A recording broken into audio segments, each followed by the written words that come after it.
Hugo Machiavelli. Bueno. ¿Te sorprendió Grabois? Sorprendió Grabois. Es interesante lo de Chiflen porque, a ver, hay muchas maneras de titular esto que está pasando. Permitime que te lo diga así con una palabra, que justamente es esa. Palabras. Si uno analizase las últimas actuaciones del gobierno, si esto fuera un gran escenario, uno ve que cuando la gestión no alcanza, ¿viste? Como cuando uno se portaba mal, quiere justificar con palabras aquello que no puede hacer con los hechos. Algo muy bien que vos señalabas en tu comentario inicial. Ahora, van apareciendo en escena personajes de acuerdo a las necesidades del momento. Fíjate que Alberto ya no aparece. Fíjate que Mansur y Aníbal... Es cierto que está como, ¿viste que, como un perfil más bajo el presidente? Es decir, los actos no funcionan, las palabras dejan de funcionar. Alberto, Mansur, Aníbal no funcionan en esta gran escena y empiezan a aparecer otros actores. Que vos decís, ¿son casuales que hablen? Pareciera que no. Lo que vos señalaste indirectamente del señalamiento de Grabois a Larreta, a ver, lo dejamos para los expertos y los analistas. Ahora lo podemos analizar con Juan Mayor. Ahora lo podemos analizar. Pero mientras Grabois critica el kirchnerismo por algo que en general había esquivado en otros momentos. Grabois es un jugador de la política, es un gran actor de la política, digo, en el escenario, de la escena pública, y dijo esto, pero lo atamos a lo que pasaba en la Cámpora y lo que pasa con los intendentes. ¿Lo escuchamos? Dale. A vos como hombre que pone la cara y va a la calle y está en las bases, ¿cuánto ruido te hace la fortuna de los Kirchner? Mira, sí. a mí me hace ruido, a la base no. ¿Ok? O sea, a mí me hace ruido porque yo creo que la regeneración de la política implica necesariamente un voto, no te digo de pobreza, pero sí de simplicidad de vida. ¿Lo has podido hablar? ¿Lo has podido hablar con Máximo, con Cristina? Porque también es la composición del tipo de fortuna. Todo inmueble, todo renta inmobiliaria, lotes vacíos en Santa Cruz. ¿Hay algo del territorio del refugio? Argentina. La burguesía argentina.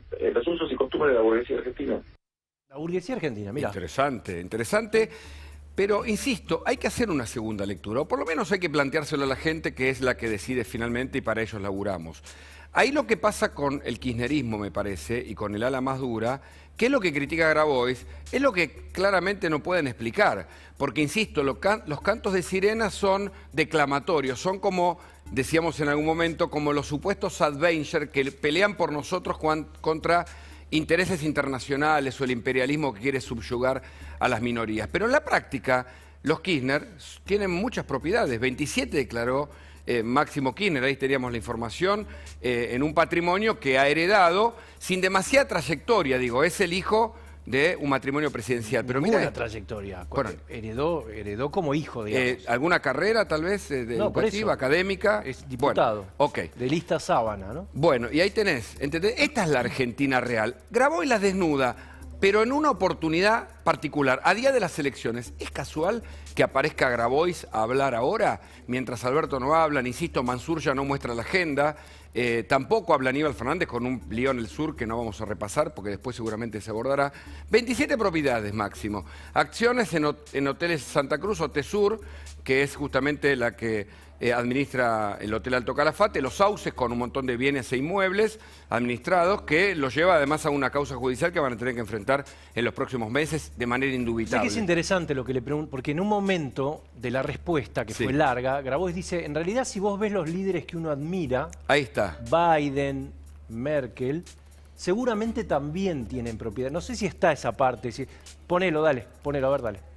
Los políticos que se admiran, no sé cuál es el patrimonio de Merkel o el patrimonio de Biden, pero te puedo asegurar que son infinitamente superiores al del más rico de los políticos en Argentina. Creo, y bueno, y nadie investiga demasiado cómo la tienen, digamos, ¿no? Hay un morbo particular acá también. Y entonces, el patrimonio de Merkel, ahí estuve mirando, es alrededor de un poquito más de 5 millones de euros, ¿no? Que es lo que Florencia tenía en la caja fuerte, ¿no? Digamos. Pero fíjate, acá en este edificio de las calles de Berlín vive Merkel.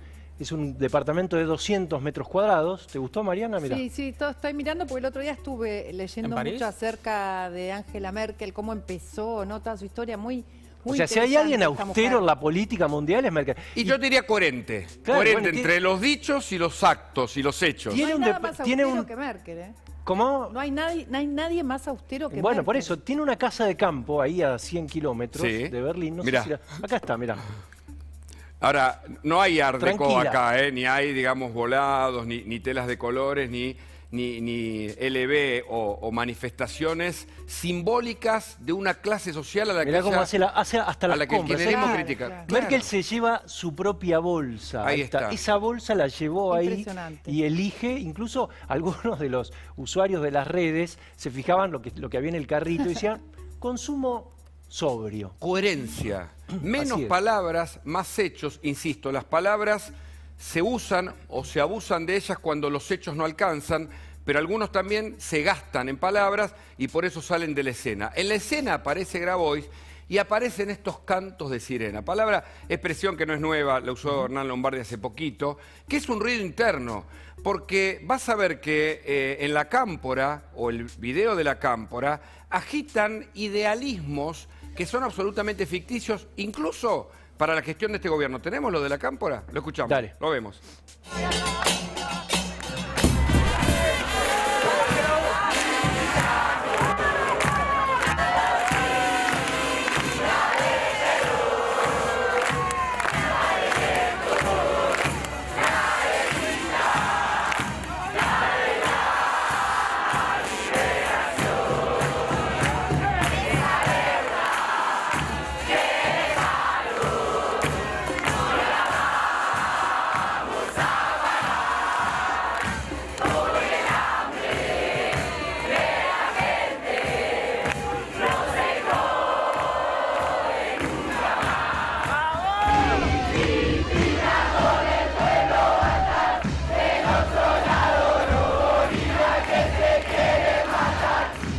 Te veo bailando. Bueno, es que invita esto... ¿Invita a bailar? ¿A bailar? No, invita al folclore, ¿viste? Ah, bueno. Es decir, hay una manifestación Al folclore. folclórica de nuestros países súper empobrecidos, en donde la invitación son cantos de sirena, son ficticios, y aparece la deuda que dejaron, no la vamos a pagar. Bueno, es que yo veo esto. Vos imaginate que sos Cristalina Georgieva y Sí. tenés que negociar, tenés que reunirte con Guzmán Y para es un renegociar. poquito Yo el otro día veía precario, que digamos. en el tweet, en la cuenta de Twitter del Cuervo Larroque, decía abran paso, creo, abran Sí. cancha, y ponía esto, Claro. ¿no? Este video. Entonces vos decís, el kirchnerismo no quiere pagar. Claro. Esto no creo que sea inocuo a la estrategia económica del gobierno. Bueno, es que justamente...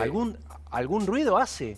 Hace ruido, pero el gobierno está empecinado en ver cómo captura el voto juvenil, por eso te digo que lo de Grabois no es casual, y este canto de sirena, este folclore argentino muy antiguo, que parece que funciona en algunos sectores, evidentemente tiene un correlato en el control de precios. Los intendentes un montón aparecen controlando. Tomamos solo dos casos que son bien evidentes. Mirá Gustavo Menéndez, Ajá. que fue Mirá. de Merlo, está controlando precios. Gustavo Menéndez además tuvo una sanción en una causa, sospechado de corrupción, sigue siendo intendente de uno de los distritos más injustos de la Argentina, y hay un videíto de él controlando precios y de la gente agitando el no pago al Fondo Monetario Internacional. Mirá este ejemplo. Dale. ¿Lo tenés? Bueno, el otro es el de Mayra Mendoza, Ahí está. la intendente de Quilmes. Pero esto es verlo. Mirá, ahí tenés, no pago. O sea, esto es lo que ¿Vos viraliza. decís que el intendente de Merlo va personalmente al supermercado? Se sacan la foto. Controla precios, como si no hubiera nada que hacer en Merlo. Se sacan la foto, es decir, hay una idea de depositar la responsabilidad del aumento de precios en los empresarios. Algunos canales afines al gobierno están diciendo tal empresa ganó tanto, tal empresa ganó tanto. Interesante seguir ese relato. Insisto, que de la mano del agite, de los bombos, de la cámpora y de la culpa del endeudamiento al gobierno anterior, intenta ver desesperadamente si puede cambiar la ecuación de una elección que parece muy complicada de cara al 14 de noviembre.